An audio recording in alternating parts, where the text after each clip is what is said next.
It's embarrassing to have a poor janitor like you as a father. So, don't you dare come to my wedding." I was overjoyed when my stepdaughter, whom I had for marriage, got engaged. Yet, I never imagined such a thing would happen. Phew, doesn't it look nice and clean now? My name is Jason. I work as a janitor. I started this job right after graduating from middle school. Growing up in a poor family, I chose to work right after middle school, eager to support my family. My parents were initially opposed, telling me they wanted me to go to high school, but I managed to convince them. "Jason, good job. You've been working diligently since you joined, always full of energy. I was just a clueless kid when I started here. I have to work hard in return. The cleaning company I work for is known for its meticulous work and is fairly profitable." It took some courage for someone like me, with just a middle school education, to dive into this.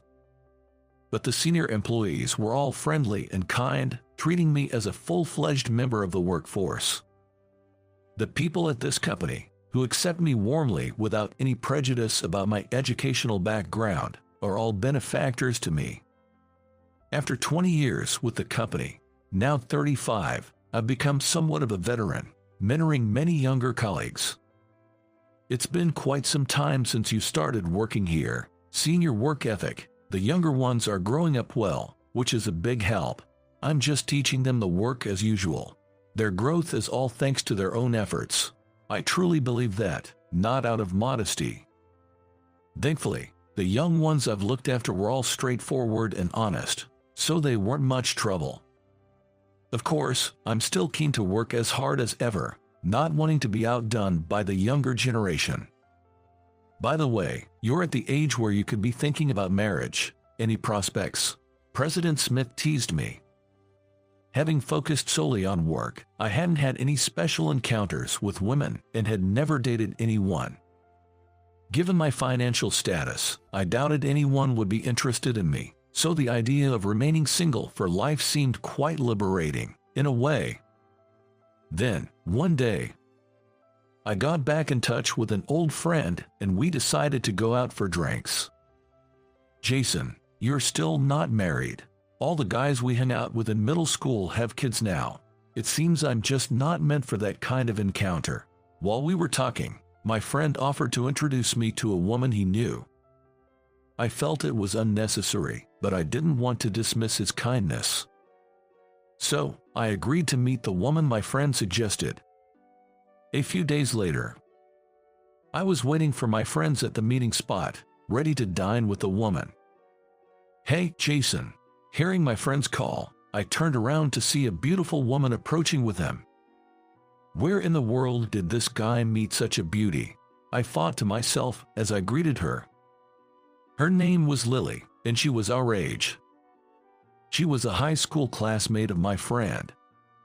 Lily was a single mother with a daughter in middle school. As someone who rarely had the chance to dine out with women privately, I was initially nervous, but the conversation flowed more easily than expected, given we were of the same generation. Then, my friend began to boast about me as if I were his own achievement. "This guy is actually quite good at cooking. Really, I respect men who can cook. Having grown up in a household where both parents worked, I often helped with chores when they were busy, so I've been good at cooking from a young age. I'm not very good at cooking myself. I'd be happy if you could teach me sometime." Does this mean she wants to meet again? Surprised but pleased by her positive response, I was thrilled at the prospect of getting closer to such a beautiful woman. Our conversation continued to flow, and by the end of the evening, we had exchanged contact information. A few days later, just as we had discussed over dinner, she contacted me wanting to learn how to cook. We were able to quickly arrange a meeting, as she had kept her schedule open to match my day off. I never expected she would actually come to my house. As we prepared the meal, I taught her how to cook. Lily, despite claiming she wasn't good at cooking, caught on quite quickly. She was delighted with the dishes I made, praising how delicious they were. "It would be so nice to be married to someone like you. Life would surely be enjoyable every day. If you say things like that, I might just take you seriously, I thought. While thinking such thoughts, I became curious about why someone like her had gotten divorced and decided to ask. She looked down and was silent for a while. Sorry, if you don't want to talk about it, you don't have to. No, it's okay. Lily then shared the story of her divorce. It started with harassment from her ex-husband. Apparently, he was the type who couldn't stand it if things didn't go his way, and he constantly nagged her about the smallest things. Their personalities clashed, leading to the divorce. My daughter got along well with her father, but I just couldn't handle it anymore. It's understandable to get fed up when faced with constant nagging every day. Continuing to endure such a situation would only have caused her mental distress. Choosing to divorce was probably the best decision for her. If it were me, I would never make you go through such hardship.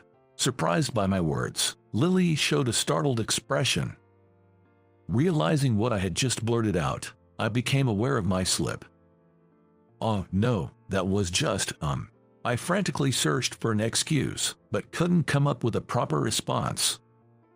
However, Lily chuckled and said, Jason, you're funny. So, would you make me happy then? What did she mean by that? At least, it seemed she didn't have a bad impression of me. Thanks to that exchange, we gradually grew closer. After a while, we began dating. I was ecstatic to have a girlfriend for the first time in my life. This led to playful teasing from my coworkers. Lily and I continued our relationship smoothly. Especially since she really enjoyed my cooking, she would often request it. Your cooking is delicious too, so I think you should try making different dishes yourself. But I still can't match up to you. Emma really loves your cooking and always seems so happy eating it.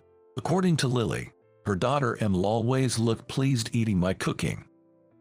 Though I had met Emma a few times, given her adolescent age, we had struggled to connect. Knowing she enjoyed my cooking made me feel good. After all, if Lily and I were to marry, Emma would become my daughter. If this could be a stepping stone to building a good relationship, nothing could be better. I learned Emma's preferences from Lily and practiced making dishes she would like. When I actually made them and gave them to Lily to take home, Emma was thrilled. I heard from her. As a kid, it was tough on the days when I couldn't eat my mom's cooking, but now I'm glad I went through that, I thought. Reflecting on this, I felt grateful for my past circumstances for the first time. After continuing our smooth relationship, Lily and I got married, and I became Emma's father. There was some awkwardness in becoming her new father, but we were gradually able to communicate somehow. Lily had told me that it's difficult with adolescence, and I tried to accept Emma as she was without rushing. Years passed, and Emma, now an adult, said she had something important to tell me. I've found someone I want to marry. Emma brought joy not only to herself but also to us. Her partner is the son of a company president, so it seems she won't have to worry about financial hardships. Emma happily showed us a photo of her fiancé. Though I've been her father for a few years now, there's an inevitable feeling of loneliness, but it's a happy occasion nonetheless. I reassured myself to wholeheartedly support her. That's wonderful, Emma. Congratulations. I'm looking forward to the wedding, I said, excited at the thought of seeing her in a bridal gown. However, Emma's next words shattered my expectations. What are you talking about? There's no way I'd invite someone like you to my wedding. For a moment, my mind went blank, unable to comprehend what I had just heard. But seeing the look of disgust on Emma's face, I couldn't help but understand that her words were rejection. What do you mean, Emma? It's embarrassing to have a poor janitor like you for a father. Her unexpected statement left me bewildered. She added more shock by saying she would invite her real father to the wedding instead. Her real father, meaning Lily's ex-husband, from whom she had divorced. Why would his name come up now? As I struggled to make sense of it all, Emma explained, "My real dad isn't poor like you, and I wouldn't be embarrassed to have him at the wedding." It turned out that Emma had been meeting with her biological father even after Lily and I got married. Lily then spoke up, seemingly aware of these meetings. "It's not a problem, right? It's fine for Emma to meet whoever she wants." It seems that Lily was aware of Emma meeting with her biological father. Indeed, there's nothing inherently wrong with that. However, Emma had told me she had never met her biological father. "Why did you feel the need to lie about that? Because if you found out and it led to you and Mom divorcing, who would cook for us every day?" Her unexpected response left me speechless. Was she implying that she lied to me just for that reason? Did I mistakenly think of us as a family when, to Emma, I was nothing more than a cook? As I stood dumbfounded, Lily delivered another blow. "Your value is just that, isn't it? I married you because you can cook." That was a truth I couldn't bear to accept. Digging deeper, I learned that they were never in financial trouble due to the divorce settlement. Apparently, Lily was just looking for a temporary replacement for her ex-husband's cooking skills. "You were just a stopgap until I found a better man." Realizing that my happy life was a facade was a harsh truth to face. Feeling used and pathetic for being taken advantage of, I was at a loss for words. "Just make sure you don't show your face at the wedding. I've already discussed it with my father," Emma insisted. "All right, I got it. I'll just stay home as you wish." To be honest, I'm not convinced, and the shock is just too much. But if everything is already decided, there's probably nothing I can do about it now. In the end, I had no choice but to reluctantly accept the situation.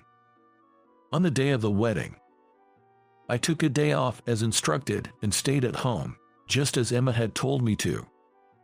Then, my phone rang with a call from Lily. "Why is she calling now, during the wedding?" Reluctantly answering, I heard Lily's frantic voice on the other end. "Please, come to the wedding right now."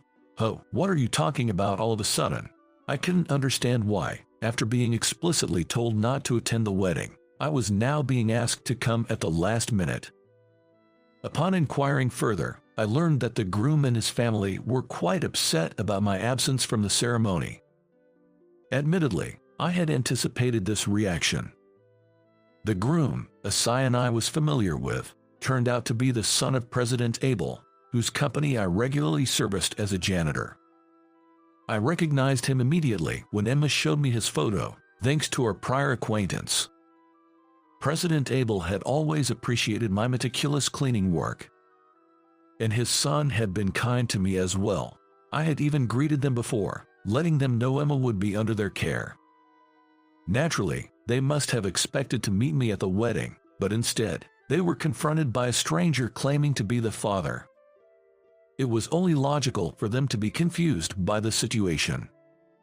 Apparently, both Lily and Emma were questioned extensively about their treatment of me, leading them to reveal everything that had happened. "If you don't come," they said, "they'd consider the marriage null and void," and Emma has started crying. "I'm sorry, but I won't be going. After all, I'm nothing more than a cook to you too.